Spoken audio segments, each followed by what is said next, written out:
So, with a new edition on the horizon, that also means balance changes and tweaks to many armies. But more importantly, nerfs to rules that were causing issues, or armies that might have been a balancing nightmare. Now, there have been a lot of these changes to the core rules and armies throughout Warhammer's history, some more famous than others, and some that can still be felt many years later, which is what I like to call the sins of editions past, where the changes to rules and armies are still felt even today. And you might be surprised how this affects every subsequent edition of Warhammer. So, I guess let's talk about it. Hello everyone, it's me, the Warhammer complainy guy, Revan/Handy, destroyer of wallets and maker of terrible financial decisions, back with another video talking about Warhammer. And before we dive into today's subject matter, a huge thank you for all your support for the channel. So make sure to super hype the video if you're on mobile, leave a like, subscribe, stop by when I'm streaming on YouTube or Twitch, and maybe use my affiliate link and code from Starforged for some really cool Warhammer merch. And if you want to be a Giga Chad, maybe become a channel member too for channel updates, cat photos, early access to new videos, and the exclusive member section of the Discord. Also, don't forget to leave a comment about any sins of editions past I might have missed. Also, one more thing, at the time of recording this video, my voice is kinda trashed, so if the tone of my voice and diction is all over the place, that's why. So, sins of editions past, and yes, I'm gonna use this joke again because while I love Destiny 2 and stopped playing years ago, I'm sad that Destiny had to die so Marathon can crash and burn. But I figured let's start with the most famous and funniest sin of editions past, the Kroot CONGA line. Now, I'm sure some of you are saying, but this isn't really a sin of editions past. Well, let me explain. So the TLDR is the guy playing White Scars had funny shenanigans that allowed his entire army to go into reserves and pop out the next turn from his table edge, and the other guy was playing Kroot, and it just so happens Kroot had the infiltrate keyword, which means they can ignore deployment zones as long as they're not within line of sight or 12 inches of an enemy model, and I think you can see where this is going.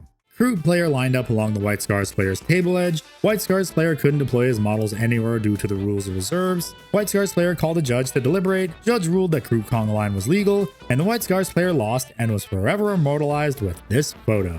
Now, how is this a sin of editions past? Well, one, this infamous game eventually evolved into the no more than 25% of your army can be in reserves and some changes to infiltrate and strategic reserves. For infiltrate, you can no longer deploy in the enemy's deployment zone. Reserves can now come in anywhere within 6 inches of your table edge or another viable spot that wasn't an enemy's deployment zone, and also just the decrease in table size and other subsequent rules changes made this no longer possible. But while many armies may not be paying for the sins of editions past of this funny instance, although it's the only time White Scars have ever been relevant, the changes it brought made it so this could never happen again. Because imagine today's minis and their rules with the infiltrate and reserves of editions past. Next up are some that hit close to home for me, since I play some of these armies and they're kinda paying for the sins of editions past today, that being Imperial Knights, Custodes, and Space Marine Relic Dreadnoughts. So I guess let's first start with Imperial Knights. So when Knights were first released in 6th edition, they weren't as overpowered as they were in subsequent editions. It was just a cool mech to bring to your games and add to your armies, since Knights only had the Questoris chassis up until 8th edition with the introduction of the Castellan. The Castellan, and now just the Knights army in general, were a massive roadblock to a lot of other armies, and just the fact that you can now soup any Knight into a Chaos or Imperium army made it even more of a headache.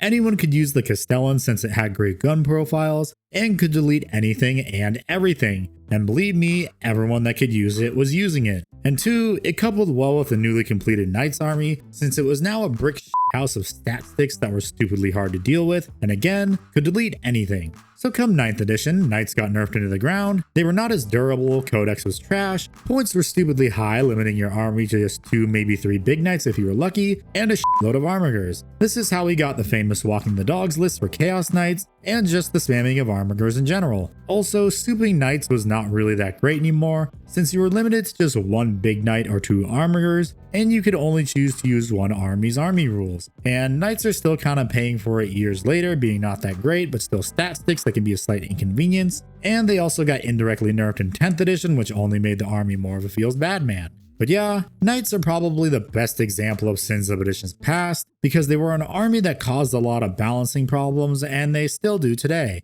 But before I talk about Custodes and Relic Dreadnoughts, it's sponsor time! From today's sponsor, Tabletop Stronghold. So I hope you got your Armageddon box pre-orders in for 11th edition, which means you need to get yourself a brand new carrying case to transport those brand new minis. Well, why don't you get yourself a Mag Case 2.0 to not only transport those new Armageddon minis you may paint within the next 2 years with its sturdy MDF construction, but to also let everyone know that you have no self-control and want all the armies.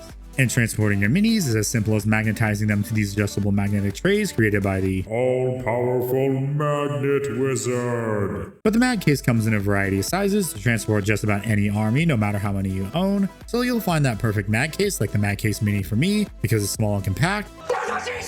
But if you want to help me help you, use my link in the pinned comment or description and use code CRAFT25 for 25% off your next order. So thank you Tabletop Stronghold for sponsoring this video. If you want to get any Mag Case or Case and Terrain combo that's just pretty much anywhere in the world for free, go to tabletopstronghold.com.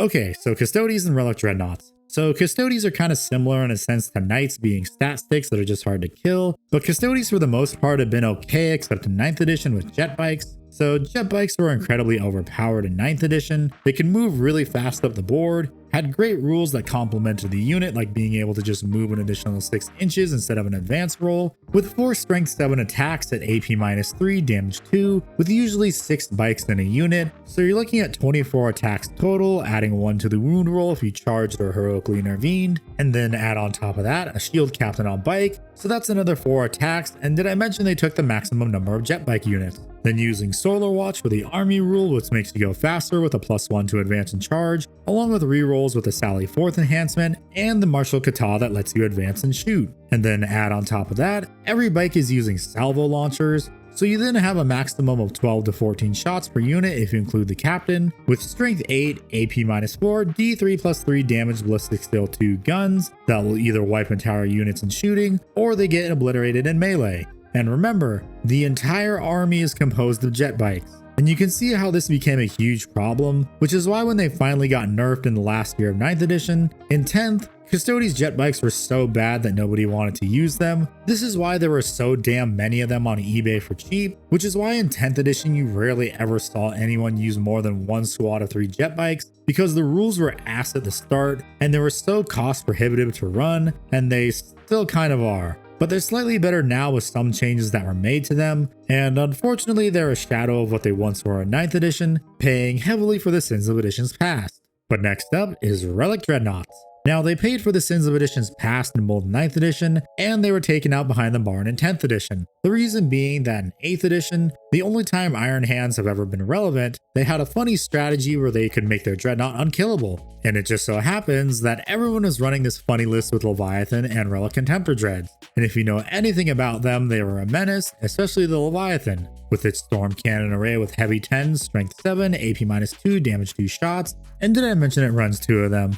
So 20 very painful attacks, only boosted I'm sure with the Iron Hand shenanigans along with being nigh unkillable. Which is why in 9th edition all Relic Dreads now cost 1 command point to include in your army, and the unkillable Dread strat was removed. But people still found a way to run Relic Dreadnoughts effectively. All they did was replace the Leviathan with 1 to 2 Contemptors equipped with dual twin Volkites, which had 8 attacks each, strength 6, AP 0, damage 2, and I'm sure you're saying, well, that isn't so bad, but it's the ability that's the kicker. On an unmodified wound roll of a 6, it inflicts 1 mortal wound on top of the normal damage inflicted. And if they couldn't run 2 Contemptors, they would just replace one of them with a Dorito Dreadnought, with it now being less attacks, with heavy 6, strength 8, AP -2, damage 2, but now a wound roll of 6 inflicts 2 mortal wounds instead of 1 on top of the normal damage 2. Pair this then with any Space Marine HQ that lets you fish for rerolls on any failed hits or wound rolls, and you see how this became a huge problem. Which is why unfortunately in 10th edition, most if not all Horus Heresy units got sent to Legends. And unfortunately this left us with the Beer Gut Dreadnoughts that I still dislike, even though I own all 3 of them. Then Ickbard explained to me the Eldar shenanigans with saving throw allocations in 9th edition. So Eldari players during 9th edition would often slow roll their saving throws because they had a unique feature for their sergeant equivalents, which are called X-Arcs. These models had additional wounds compared to the other infantry in the unit. While this itself doesn't feel noteworthy when you mix in the fact most, if not all of these units had an invulnerable save, suddenly you'd see 3 melt shots be saved on regular infantry, but the second single damage weaponry was shot at the same unit, this would be allocated to the X-Arc instead to reduce effective fire. This led to the core rules for 10th edition where when you rolled your saving throws for a model, that model had to keep making those saving throws until it died for the remainder of the phase. But that's some of the more famous Sins of Editions past that I know about, so let's talk about more of them briefly and maybe what might be paying for the Sins of 10th and 11th edition. Starting with a casualty of 10th, Imperial Knights are just Titanic units in general, thanks to the knife-eared bastards getting Titanic units ripped of the ability to Overwatch. With the Eldar Wraith Knight f***ing over every single Titanic unit, thanks Eldar, which means in 11th, since it's probably going to be really melee heavy, any Titanic unit is now screwed even more so. Speaking of Eldar, I think they might be getting the nerf nuke next edition since they were such a problem in 10th, but we'll see if that actually happens. Another thing that I can see being run into the ground is Catan spam, because oh boy, if you thought Knights were ever a pain in the ass, you've never played against Catan spam. But yeah, that's the Sins of Editions past, and probably soon to be Sins of 10th edition. And maybe you too will start to notice the Sins of Editions past with each new edition of Warhammer. Anyways, thanks for watching the video. If you want to support the channel, I would greatly appreciate it if you like the video, subscribe, and maybe become a channel member too, along with hitting the bell for upload notifications. But I'll see you all in the next video, and remember, when you play Warhammer, be in poor's choice.